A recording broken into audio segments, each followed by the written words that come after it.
Welcome to the deep dive. So today we're plunging right into chapter 3 of the book of Ruth. Our aim is really to unpack the, well, surprising and very culturally specific things that happen as Ruth follows this um, really bold plan from Naomi. Yeah, it's fascinating how this chapter shifts gears, Naomi sees Ruth's loyalty, but also like her vulnerability. So she comes up with this plan to find her security, a home, as the text puts it. And it's an incredibly specific plan, almost audacious, wouldn't you say? hmm She zeroes in on Boaz, this kinsman, and she knows exactly where he'll be the threshing floor winnowing barley that night. So she gives Ruth these detailed steps. What does she tell her? Well, it's almost like stage directions, isn't it? Yeah. For a really high stakes moment. Naomi says, okay, wash, put on perfume, wear your best clothes. Mhm. Basically, make yourself presentable, noticeable, then head to the threshing floor. But, and this is crucial, stay hidden. Don't let him see you until he's done eating and drinking, until he's relaxed. Right. And she has to watch where he lies down. Ex- And then, like, in the middle of the night, sneak over, uncover his feet, and lie down there. mm-hmm. And the trust involved. Mm. Naomi just says, Boaz will tell you what to do. It's huge trust. Absolutely. And Ruth's reply is just so simple, so direct. I will do whatever you say. And she does. She follows it to the letter. So let's picture this. Harvest time, threshing floor, probably outdoors, maybe guarded because of the grain. Yeah, valuable stuff. Boaz has eaten, he's had something to drink, he's feeling good, lies down near the grain. And Ruth just quietly approaches, finds him, uncovers his feet, lies down.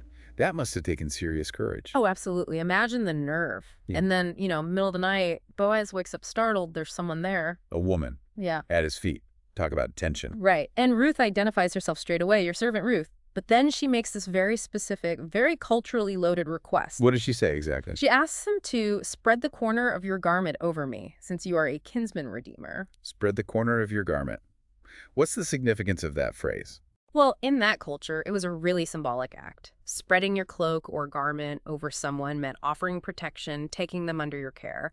But when you direct that to a kinsman redeemer, the Goel, it becomes this formal request for him to step up, Step up, ow. to fulfill his duty. The kinsman redeemer's job was to help family members in trouble buying back land, sometimes marrying a widow to keep the family line going.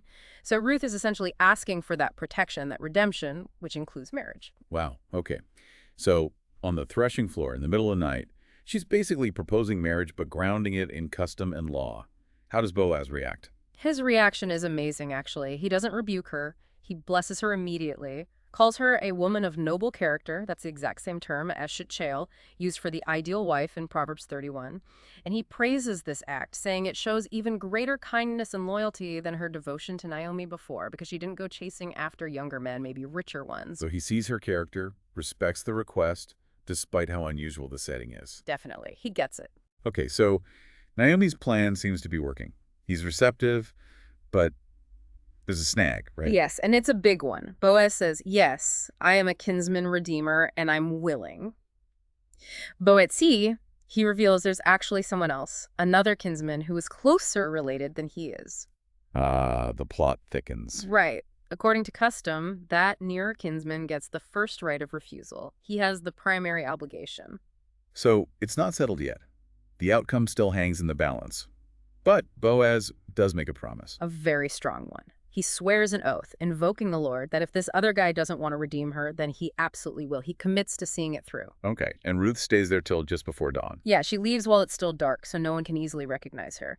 Boaz is careful about that, too. Tells her, don't let it be known a woman came here, protecting her reputation, and perhaps his own. Makes sense.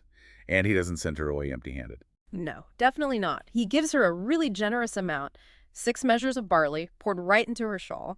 He says specifically, don't go back to your mother-in-law empty-handed. It's practical help, but maybe also a sign like, I'm serious about this. A token of his intent. That'd be. So Ruth gets back, tells Naomi everything, shows her the barley, and Naomi's final line in the chapter just leaves you hanging, doesn't it? It really does. She tells Ruth, wait, my daughter, until you find out what happens, for the man will not rest until the matter is settled today. That confidence. He will not rest today. Yeah, Naomi's certainty there is striking. It says a lot about Boaz's character, doesn't it? His integrity, his commitment. She knows he won't let this linger. Absolutely. It perfectly sets up the resolution we expect in the next chapter. So here's something to think about as we wrap up this deep dive. What does Naomi's total confidence in Boaz's immediate action tell you? About him as a person, yes, but also maybe about how crucial it was, in their world, to sort these family and legal matters out, like, right away. Something to ponder.